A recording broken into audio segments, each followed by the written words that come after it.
Greetings, families, parents, partners, and community. Welcome to the CMSD Parent University podcast, where families, partners, and community come together for focused conversations that transform learning and leadership. I'm your host, Anthony Brown, and this is where education meets real conversation, bringing you practical tools and inspiring voices to help families stand tall as teachers, advocates, learners, and leaders. So let's level up and build brighter futures for our scholars. Now, today, we are exploring a topic that truly helps parents understand how children learn, understanding the 8 brain layers of learning. That's interesting topics. I want to learn more about this myself. Now, our guest for today is Dr. Portia L. Brown, and she is the founder of Creating Conscious Cultures. Now, she combines neuroscience,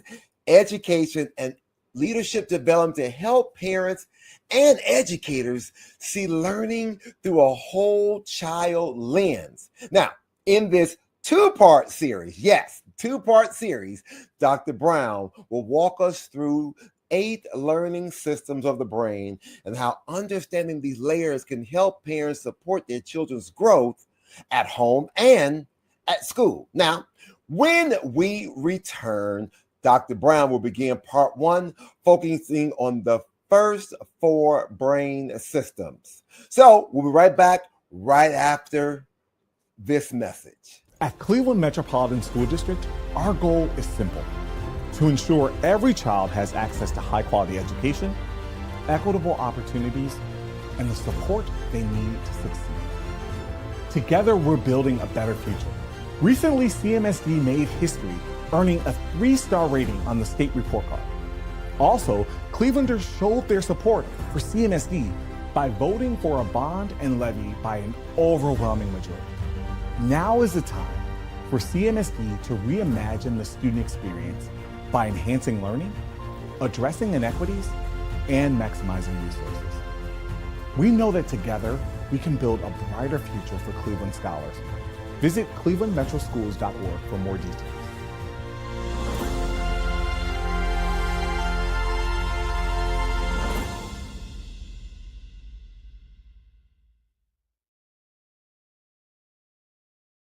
When I say food is, you say medicine. Food is? Food is? Woo! Give it up! Yay! So what we have going on here today is a Meet the Farmer event.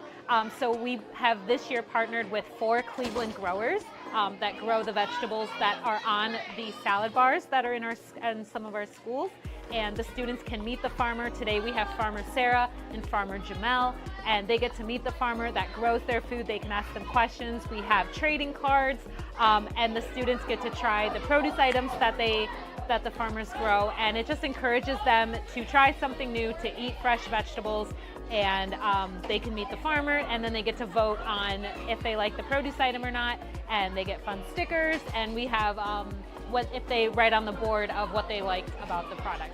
This is one of the youngest demographics that we can have an influence on, and when you're talking about school lunches, this is food that they're going to be eating daily for a majority of the year, right? And so to be able to introduce local foods on a daily basis to students within the Cleveland area is just evolutionary.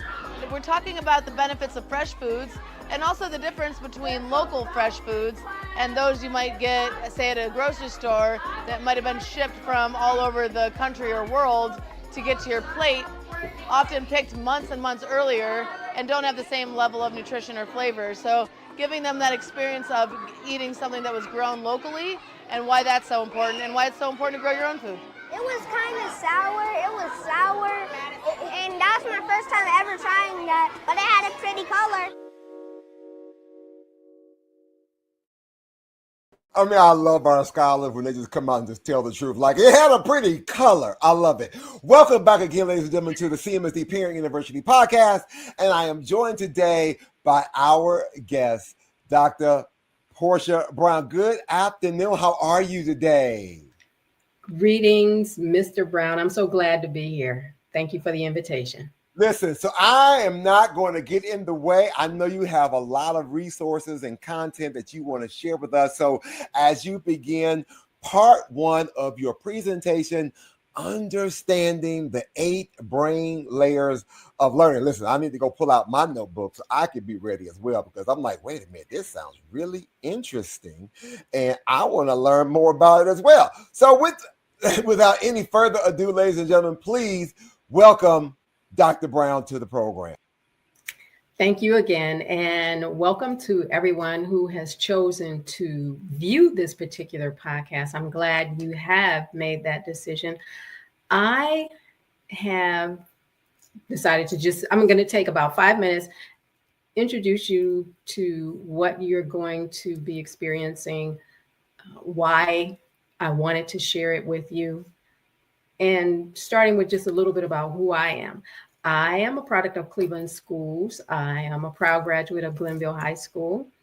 And throughout my career, and this is not part of what I usually do, but as far as creating conscious cultures, creating a consciousness about how students learn, and even more to the point, empowering parents.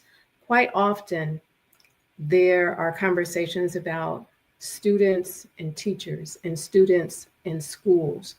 And what is often missing from the equation are the parents. And so I wanted to bring this to you. I, throughout my career, have had a particular capacity for spotting the gaps. Where are there some problems? And being able to resolve them or help people figure out how to resolve them. I worked in city government, and I have worked on the international level. I've been in Ethiopia. I've worked with teams in Lebanon. I've been in Jordan. I've worked with people from Iraq, and all around the world, I see the same things. I've worked with people in leadership that get in their own way because of their own struggles. And a lot of those things could have been taken care of in their K through 12 years, but no one knew how to address it. So I come to you as a professional wanting to help you prepare your child for their adult lives. I come to you also as a parent. I learned about this information when my son was in the 4th grade, and he came home one day and he said, "Mom, I'm not learning." And so since I think I'm responsible for introducing my child to success, I went about finding resources to help him. And as only God can do, the things that I needed began to show up, and I discovered this information. Everything that I'm going to give to you comes from the late pediatrician, Dr. Melvin Levine. This is not my original work.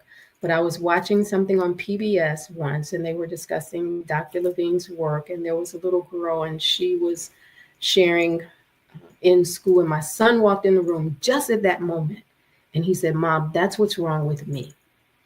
So I come to you as a parent. And third, I come to you in my own experience as being one who enjoyed learning. I love school, but I could also see that sometimes things just didn't flow in sync for me. So as I have learned these things in helping my own son, I have learned the reality of this is what was happening with me. I'm sharing this with you because you are your child's life coach. You are the one that is going to prepare your child for the world. Prepare your child to leave home one day. You want them to do that and to be successful in whatever career path they choose.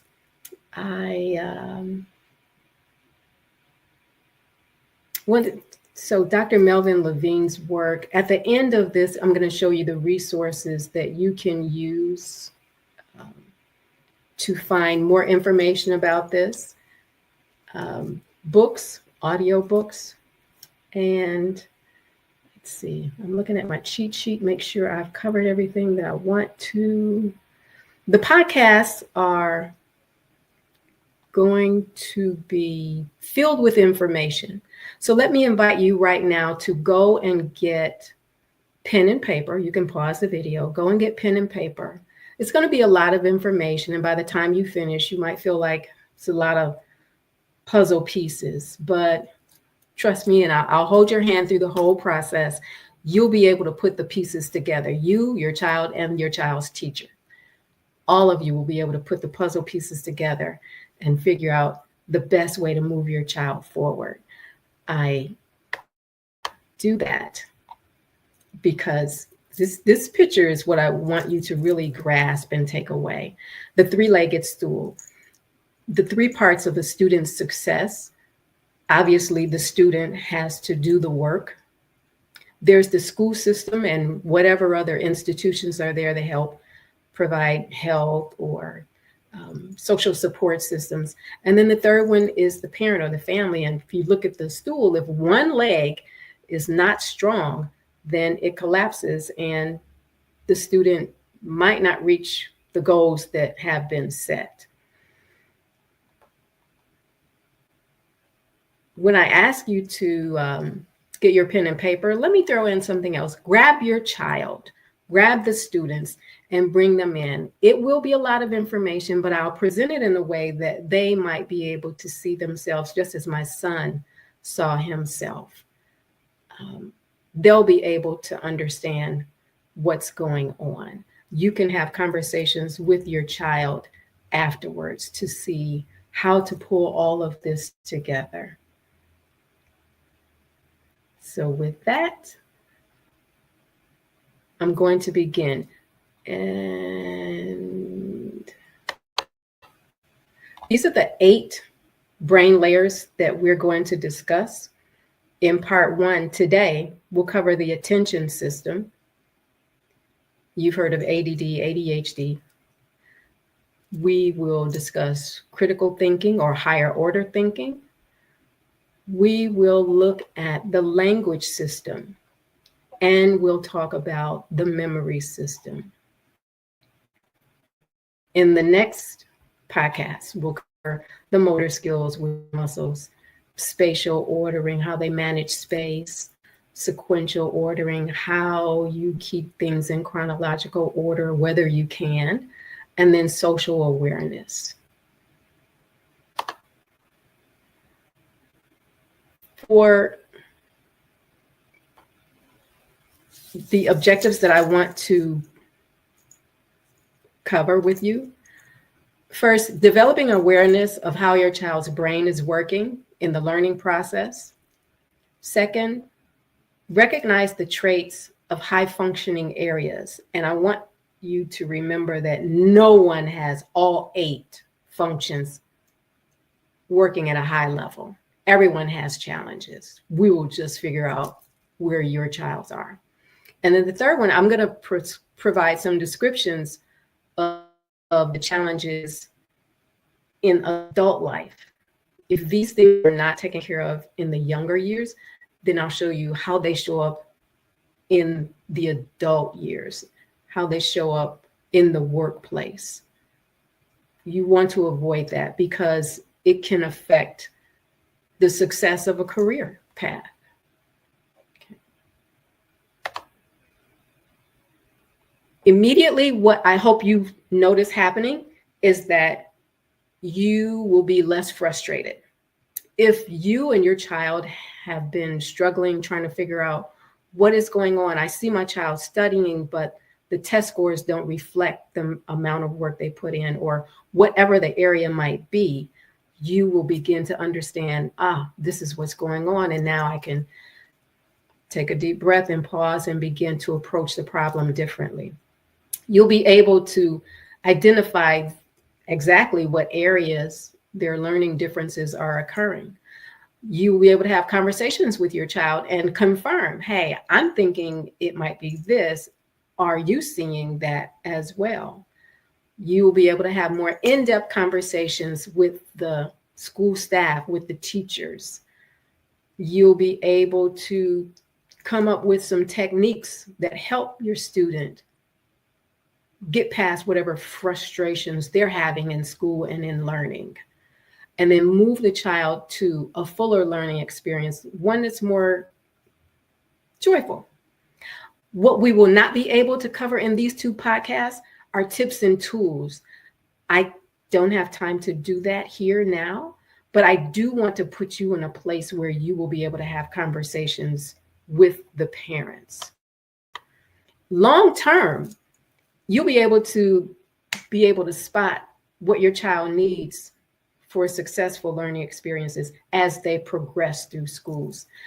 You'll help your child be able to manage himself or herself. They can become their own advocate in school. They'll know what's going on, what's not working well, and be able to ask for assistance in whatever way they can.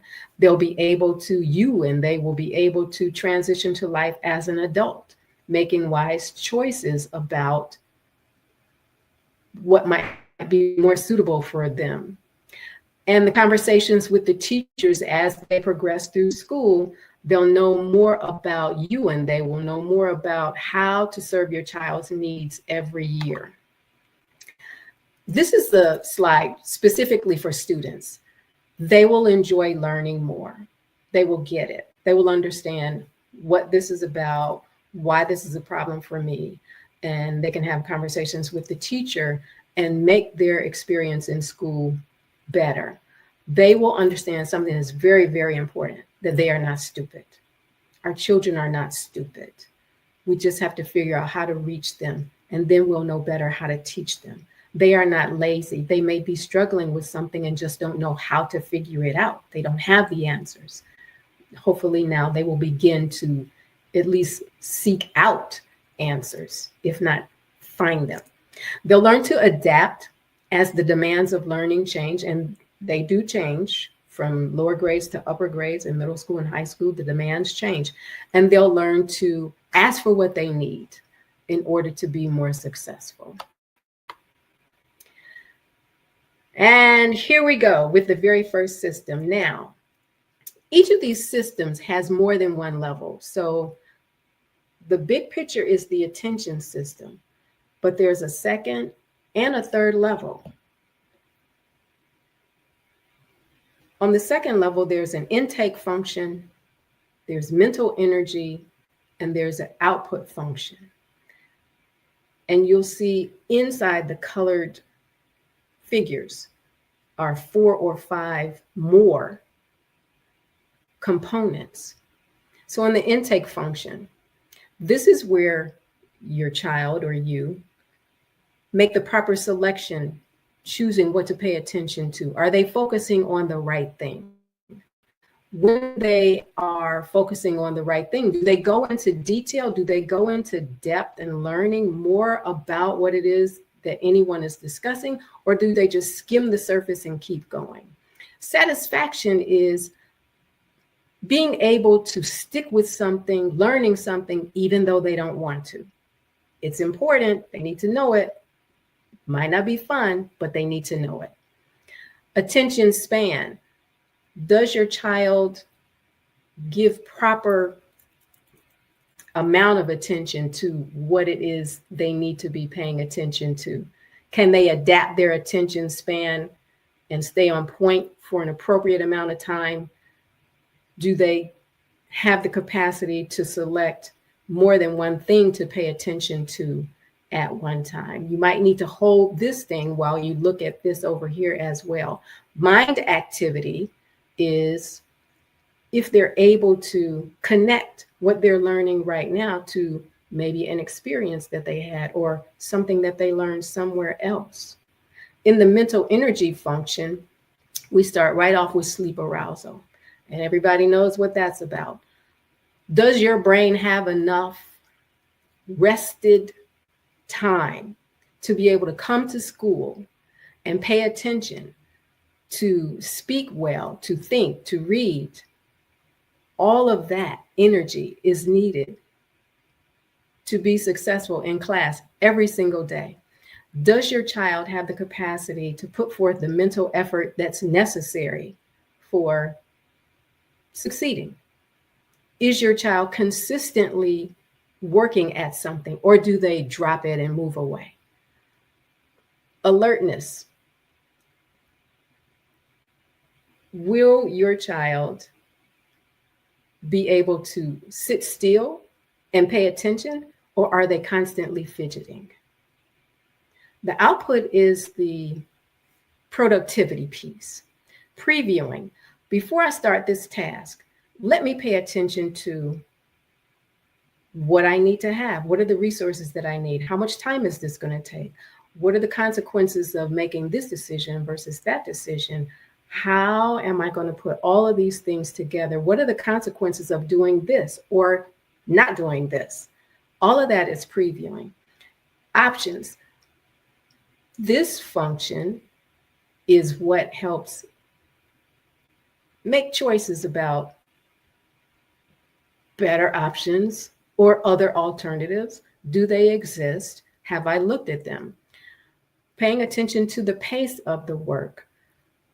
Perhaps I need to take breaks. This is going to take so long. I don't think my attention span is going to be able to contain all of this. Maybe I'll work for 20 minutes and take a break and come back. Pacing is very important in order to get the job done. Reinforcement is whether or not your student can pay attention to everything that they did when something turned out well, and then use it again the next time. Or if things didn't turn out well, will they be able to understand, I won't do that again? Quality of work. Do they pay attention to what they're turning in? Have they checked their work for neatness or correct answers? All of these go into the attention system. If the attention system is functioning at a high level, then they won't be distracted. They will focus on what they need to focus on. They will have the proper amount of energy that's needed for learning. They'll be able to pay attention to how they work and the behavior that's needed to make adjustments when adjustments are needed. And they'll be able to make decisions in the future based on what they've done in the past, whether it worked well or didn't work well. And here are some things to pay attention to as far as what happens with adults in the professional world that didn't take care of things in their younger years as far as the attention span. If they're too sleep deprived to make it through the day, that's going to be a problem. If they are not paying attention to the amount of mental energy that's needed and put in the effort, then their follow-up skills are going to be poor and people won't be able to depend on them. And who wants that person on their team? No one. They will have problems with self-pacing, and maybe they just can't handle the demands of output. We need this report on such and such a date. Will you be able to do it? Maybe not. They won't be able to adapt to changes that need to be made. They might miss cues on seeing what's important if they're not focused on the right thing. And if they're not curious enough to go deep on an issue, how do they become a subject matter expert? How do they develop any expertise? How do they become a specialist at anything if they don't go into depth, if they just keep it at a surface level? That's the jack of all trades and master of none. If they can't stick with a task, that's going to be a problem. If they are not able to see connections and link them, if they cannot endure the grind, sometimes you just have to grind, even when you don't want to, especially when you don't want to. You got to stick to it and do it. If that's a problem, not many people are going to want your child on their team, and you don't want that. If they don't know how to count the costs and consider whatever critical factors that have bearing on being successful, if they don't know how to preview that, they're going to run into problems down the road on that particular project. They have to be able to monitor the time that's needed to produce work in order to pull it off in an appropriate amount of time. If they don't hear advice or feedback, if they don't take that feedback and make changes, that'll be a problem because supervisors will see this is not a coachable person. So how do I advance that person? How do I promote that person if they don't want to learn lessons? If they don't consider options or alternatives, it's going to be difficult to move past the stuck place that they are in. And if they can't generate a finished product of value, that's definitely a non-starter for people in leadership. All right, we're going to move to the higher order thinking system. In younger years, in the early grades, things are pretty concrete. Water is wet, 1 + 1 is 2, orange is orange. But as you continue on, and this is the only brain you get, and you got to work it as you grow into it, grow up, there are other things that need to begin to spark and take off. So being able to discuss concepts and being able to problem solve, being able to think outside the box, how you show your creativity in whatever way, shape, or form that is. And also the rules. If I do this, then that happens. Sure, higher order thinking. So in the creative thinking aspect, there is a particular way that your child creates, whether it's art, drawing, writing, music, dancing. They do it their way. And whatever way works for them, they're comfortable doing it because it works for them. So accept where they are. This is their style. And this is how they're going to produce whatever it is they produce. I have never been able to draw. Other people can. That's the way they do it. The higher order thinking, the creative part, that's what allows your child to be themselves. The critical thinking part, the ability to look at information and see, is this misinformation? Is this disinformation? Is something being misrepresented here? Do they ask questions about this just to check it out? That's the critical thinking. Go beyond what is just presented, what is just thrown at them on TikTok or wherever, and ask questions. Even in books in school, ask questions, having the capacity to do that. Conceptual thinking allows them to consider things. I talked about moving from concrete to abstract. So knowing processes and being able to explain using their own words what's going on. Being able to problem solve, moving through step-by-step processes to reach a good solution, being able to think on a much higher level to pull all of that together. And then, excuse me, the rule-guided thinking, to be able to understand how to get from here to there. A lot of this is process-oriented, and you'll also hear things across systems will overlap and be connected. Nothing is done in isolation. Everything is connected. If as an adult, their higher order thinking is challenged, before we even get to this, I will give you an example. It is from the NBA. So even if people think they can be an athlete and they don't have to remember all that they learned in school, I remember reading a sports story. It was an NBA player who didn't do well in a particular game against an opponent because he studied that opponent in one dimension. He only looked at one dimension. He got beat by his opponent because he didn't look at the bigger picture of everything that goes on in a game. So how to move from the abstract to very literal ways, not knowing how to brainstorm, think outside the box, just taking everything at face value, not analyzing anything, or becoming so cynical that they don't hear, they don't listen to what's being presented.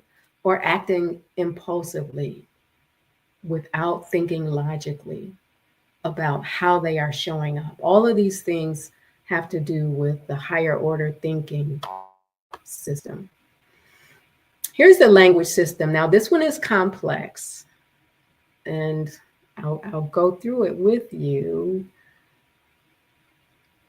to help you see the multiple levels and layers of what's involved in just communicating. There is basic language, which is, say, the lower elementary grades. And then as you get older, you will use a higher level of language that just follows. When you're in the 6th grade, you don't speak as a kindergartner, et cetera, et cetera. The expressive language is how you are able to put out what it is you want to share, whether it's in writing or whether it's in speech. The receptive language is how you take in, whether you can take it in, how you process it and understand it. The automatic and the, I'm looking at my notes, excuse me. The automatic and the literate language. Automatic is used in everyday speaking, and the literate, less casual conversations, more higher level vocabulary. And we talked about the concrete and that abstract. Now here, oh, this didn't show up well, but so sounding out words, just the sounds of words, speaking them well. And of course, when children are very small, sometimes they don't pronounce words or letters completely correctly, but most times they will grow into it. Word bits, preview, prenatal, or tricycle, triathlon, anti, or itis. Those are bits of words that come together for a language system. Understanding what words mean, how to use them in sentences. Chunking out language when you're hearing, when you're listening, or maybe when you're reading, just chunking it out so you can put it together. And then thinking about language, I'm sorry, it says thinking about how language works. Just understanding how to bring all of these things together so that you can comprehend what's being shared. Okay. So when the language system is functioning well, words are pronounced correctly. Your student will speak in complete sentences, and everything will be in order. Words are not out of order. The sequencing of the words in the sentence will be in order. They will be able to understand language well and explain what is asked of them. Each year, their vocabulary should grow. And I encourage you to keep your students in the vocabulary building mode. They'll use that particularly for expressive language, being able to pull from a pool of words in their vocabulary to speak what they need without pauses, without searching for a word. Your child may know the answer and raise their hand, but when the teacher calls on them, they have difficulty expressing what they want to say. So keep them growing their vocabulary. And finally, if it's functioning well, then they'll be able to clearly summarize something that they have seen or read. If things are not working well, then what it looks like as an adult, if your child is an adult but still has lower level vocabulary that they use in conversations, that might be problematic for moving up in their career. If your son or daughter doesn't master abstract language and they can't see big picture, Say there is a project and we need to think out 5 years, 10 years ahead, but if they can't pull those thoughts together, that could also be a challenge. If they don't pronounce words well and make repeated mistakes, then that will be embarrassing, and it's going to be hard to get promotions if that's a problem. You don't present well. If your child hasn't overcome the challenge of processing what is being spoken, then they might miss key chunks of information that's needed for an assignment or for projects.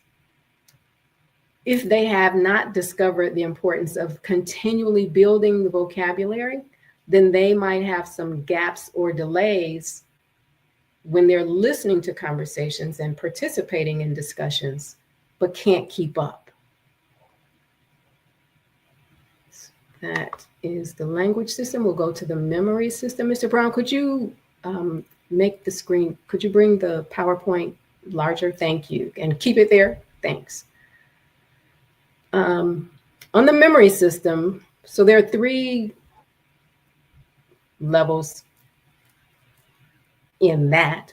There's short-term memory, there's active working memory, and there's long-term memory. And just real quick,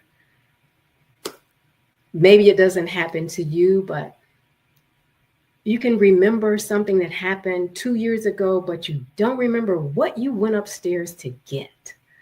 The memory system is very, very intricate, and this is just a small picture of what's going on in the memory system.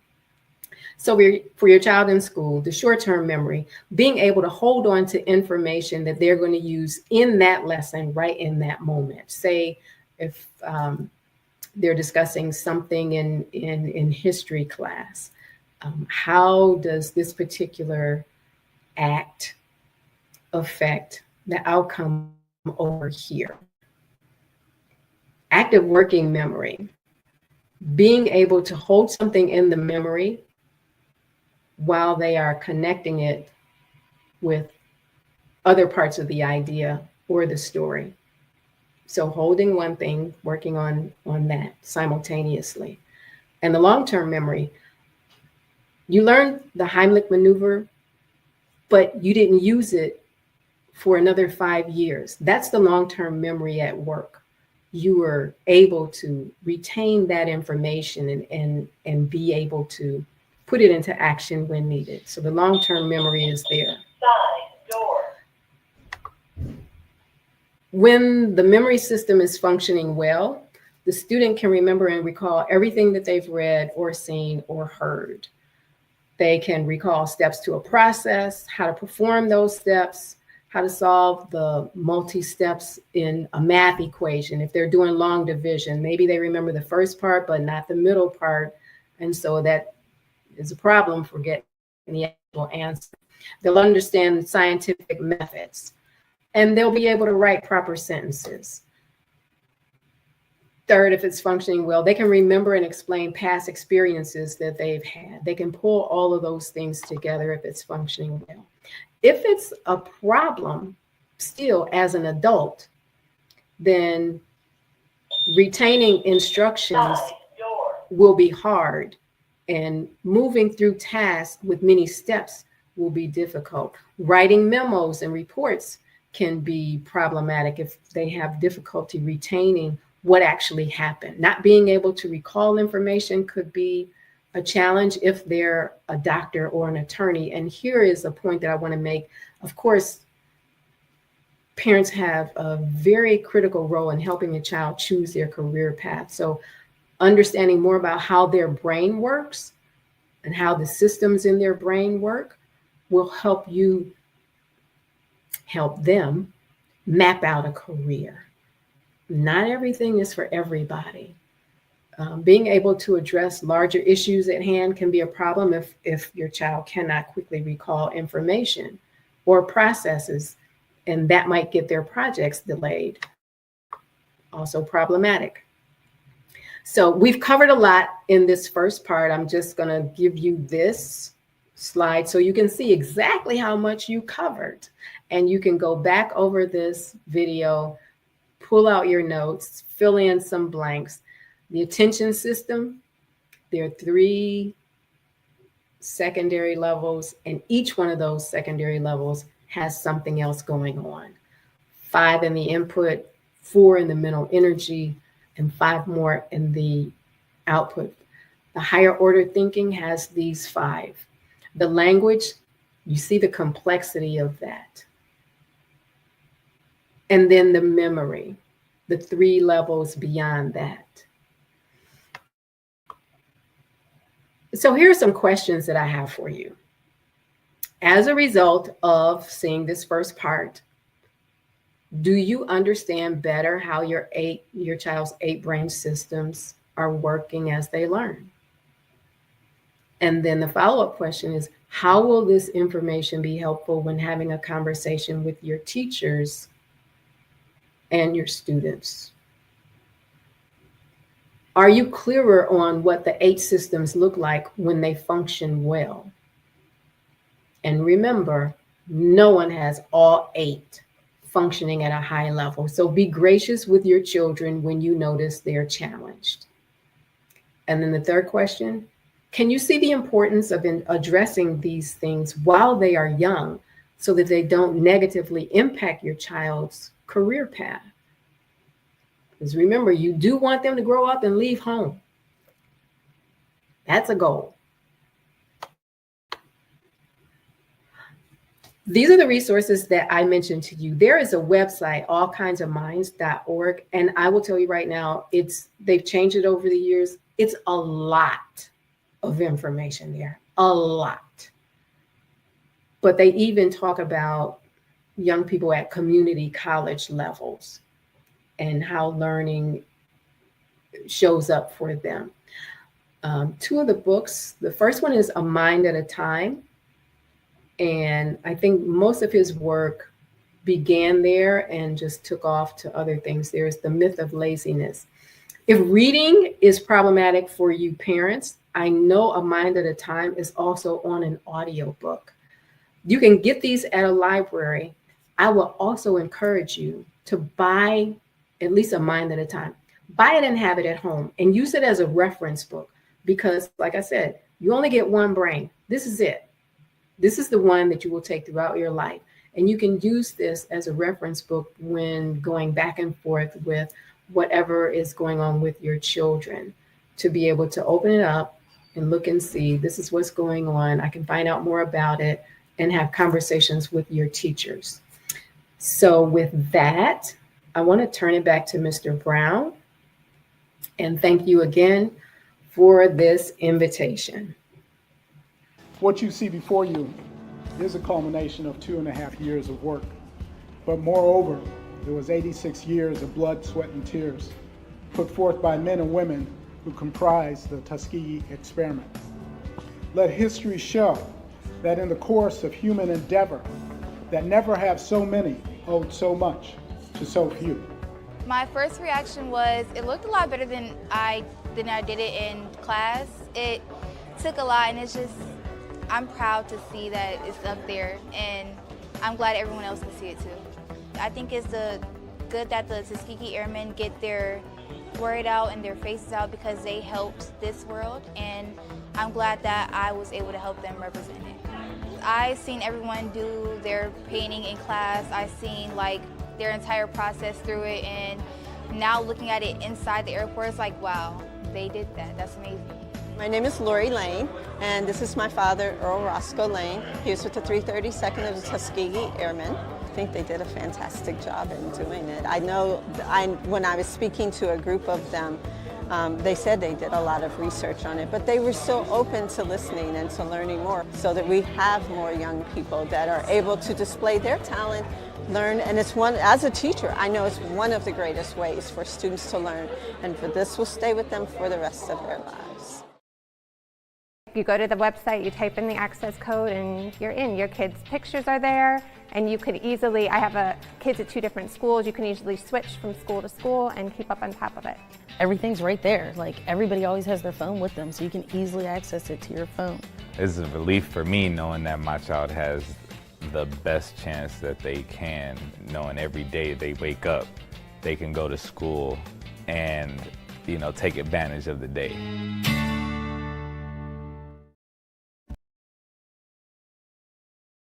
To be focused on academics to me, it means preserving myself, applying myself, and holding myself accountable for my goals. To excel and get to the finish line, I apply myself to take college credit plus classes, running for class president, and maintaining a great GPA for valedictorian. 4.06 GPA. Being focused on academics really means self-discipline to me. But you being able to wake up every morning and prioritize the things that are important to you and what really matter to you is really what academic excellence looks like. I think over my 4 years, the things that I did to get to that finish line was definitely planning myself out. It is important to stay focused because seeing an end goal can make you be proud of yourself and your achievements that you have overcome. This is much of a celebration for each of you. CMSD offered me just about everything. I think that's what makes a good scholar, is being exposed to a bunch of different environments. Listen, I want to say thank you, Dr. Brown. Listen, that was amazing. First of all, thank you for all of that information and all that good information. That was enlightening, first of all. Now, one thing that you mentioned that really stood out, that kind of made me start thinking, was understanding our children's attention and energy patterns. Now, what's one small thing parents can do this week to strengthen the focus at home? You said small thing. It's not small, because I know there will be wrestling matches and kicking and screaming, but going to bed and getting enough rest. Okay. That means shutting down everything electronic, TVs, charge your phone somewhere else, take off the Apple Watch, all the electronics, all the little things that have so many exciting things going on, because your brain needs to rest. Okay. It's not just your body, your brain needs to rest. All of that that's going on is interfering with tomorrow. Got you. Okay. That's important. Okay. So here's another one. And for families who may see their child struggle with memory or comprehension, what's one encouraging first step they can take to begin improving that area? For memory, it is really a matter of doing the work over and over. Just practicing small, and so it varies child and age grade, what's being called, what they're being called to do. Mm-hmm. But just practicing, the repetition is what makes a difference. It truly does. And it's one of those things where I said, you got to grind it out. You got to grind it out. Just repeating and repeating and repeating. Okay. No problem at all. I just thank you. Oh, wait, she said, wait a minute. There's something else. There is something else that I've learned, the effects of food on the brain. Now, people are really not going to like this because I didn't like it, but potatoes are shown to have an ill effect on the brain. They've been linked to dementia in older people, but also memory gaps in people that are not that old. I love potato chips. I love French fries. Who does not? I don't know those people. So it's very important to begin to understand the effect of food on the brain. Now, is that white potatoes or what about sweet potatoes? Potato. Oh my goodness, Dr. Brown. I know. So here's a workaround. Maybe save your potatoes until Friday and enjoy them Friday, maybe Saturday. And hopefully when you come back to school on Monday, you'll be okay. But if you think of things, and that will be research that a parent would do to see what's going on in our food or in our kitchen, or, what your children are eating when they're out on the street, those hot fries. Oh, my, yeah, I know that. Whatever that is. Conversation. But there are things that we put in our bodies that are not good for our brain. That's a whole different conversation. That is. But it does affect memory. Okay. Yeah, I know, potato chips. Oh my God, not my potato chips, Dr. I Brown. know, and French fries. All right, well, I'm gonna let you. I'm duly noted. I guess we'll have to just live with that. Listen, a big thank you again to Dr. Portia Brown for guiding us through the first 4 layers of the learning brain. Now, families, remember, each child learns differently, and understanding these differences can help you respond with patience and purpose. Now, be sure to join us for part 2, where Dr. Brown will unpack the next 4 brain systems. We're going to be talking about motor, spatial, sequential, and social learning. Now, again, to access any additional resources and handouts from this episode, you can visit our website at clevelandmetroschools.org/Parent University. Again, we are a place where families grow and scholars soar. Let's keep standing tall and build brighter futures together. We'll see you next time.